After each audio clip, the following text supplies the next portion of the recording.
What's up, Team Diesel? We are here today at Diesel Fitness Tampa. Blessed to be with Coach Mikey as we go over our deadlift progression. We use the deadlift pattern. It's a hinge pattern. We like to think of the body as one machine that has a lot of joints that are mobile and stable. If you look at the ankle, it's mobile, and then you go to the knee, it's stable, the hip is mobile, the low back is stable, the mid back right here, T-spine mobile to extend, flex, rotate. All right, and then we go into some stability of the scap, over the shoulders, stability of the elbow, and then that mobility of that wrist, all right? So you can see how they kind of flop back and forth, which is really cool. So when we assess individuals and we see where they're at, that's kind of where they're put in their place in these phases and progressions here, which is really cool. So we're gonna kind of walk you through each hinge pattern or deadlift progression in which you would see at Diesel as you kind of graduate through each progression. Good, exercise number one, phase one, kettlebell deadlift.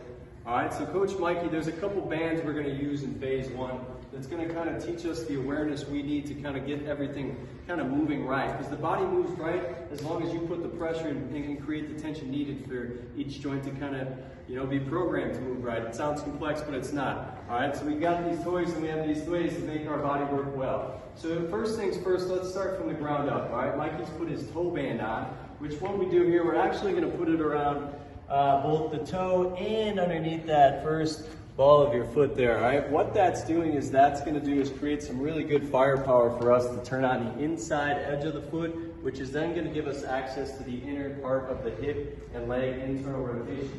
Long story short, it turns the hip on better by pushing down through your big toe and this flat, this little toe and this push right there, and then that big heel, all right? So that's our pressure point. So as we push to the ground, we're gonna be athletic. All right, I'm gonna say just roll your feet back a little bit like this, all right? And that's gonna give your feet are gonna be roughly shoulder width, and they can be slightly turned out, all right? But they can be straight ahead as well. We kind of like to get them to where they feel natural.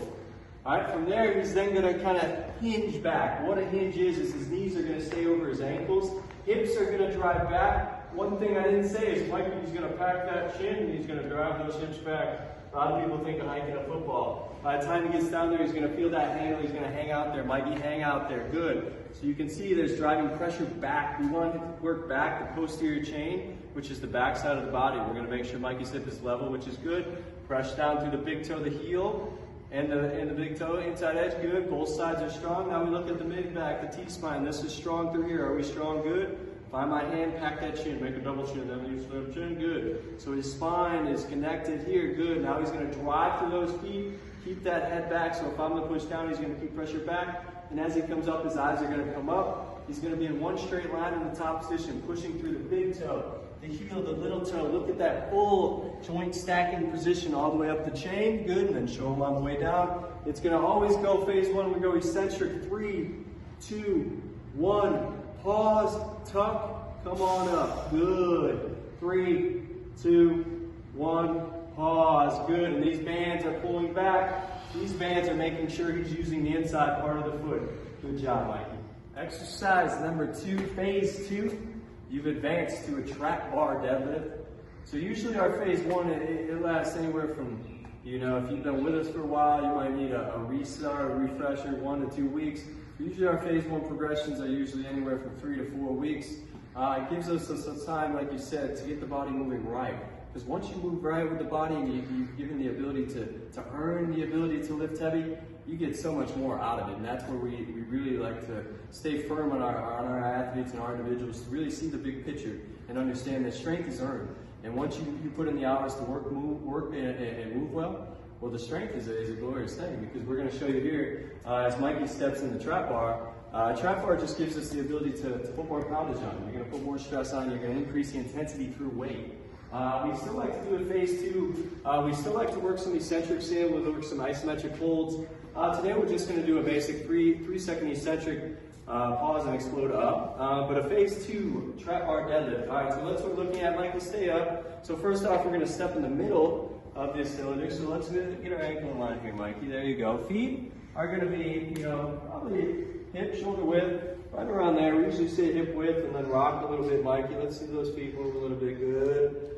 Good, good, good. All right, and then from that position, just like in phase one, he's gonna feel his hips going back. He's gonna be strong in his core. All right, let's stay down there and check that start position, Mikey. Good. In that position, you see his knees are stacked over his ankles.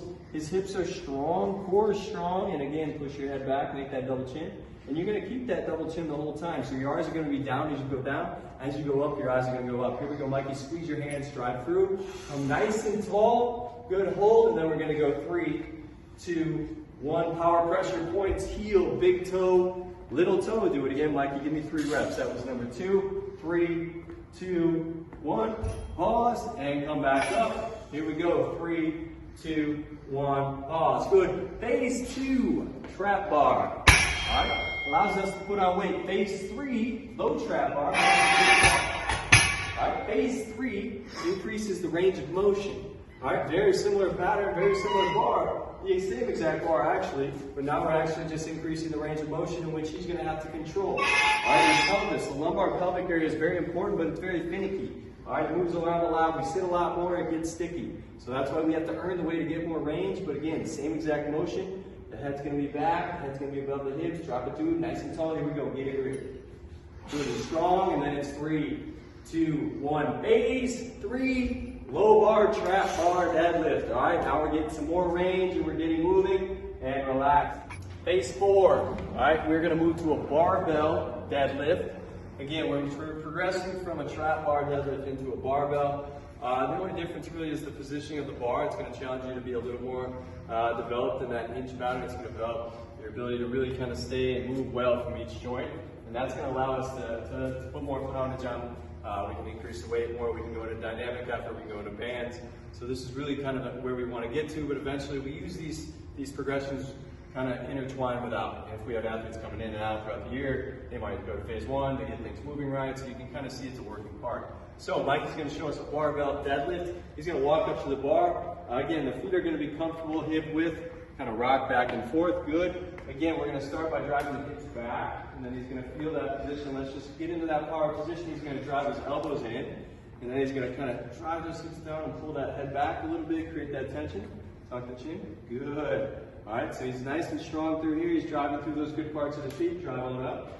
Good, eyes are coming straight ahead, pull back through, pushing all the way through, getting the full extension. Here we go, going back to go 3, 2, 1, show the people. 3, 2, 1, let's go 2 more reps. That's really good. Mike is doing a good job of creating tension. You see there's no round in his back. This is all strong, tuck, tuck, tuck, a little stronger there. Good, maintain that. This is strong pressure, come on up.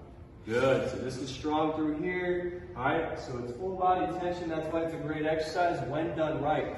All right, doing this exercise wrong is not gonna be great for you. But when you do it right, it cannot be better.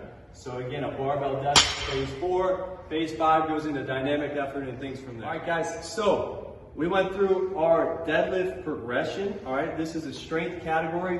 One thing to talk about with strength is we use it a lot, but it's kind of intertwined. Understanding what strength does is when you do strength, you kind of glue your postures in. So we like to make sure people move well first, and then use strength to kind of maintain their movement patterns and make sure they stay strong, especially for athletes that are kind of training kind of year-round, baseball, golf. Those guys need to kind of intertwine some cardiovascular load, they intertwine their movement base, their stability work, but then also their strength work is very important to make sure they stay strong and healthy as well. So to recap, we did a kettlebell deadlift with some bands, toe bands, we did a trap bar deadlift variation, a low bar trap bar, and then we did a barbell deadlift variation. So those are our variations that we use at Diesel. And again, I think something unique is that we make and we force people to really understand the way the body works and then progress up from there. So again, it's an exciting time as once you start with a kettlebell and then 2 months later you're doing a trap bar deadlift for 300 pounds. So it's exciting times. That's it.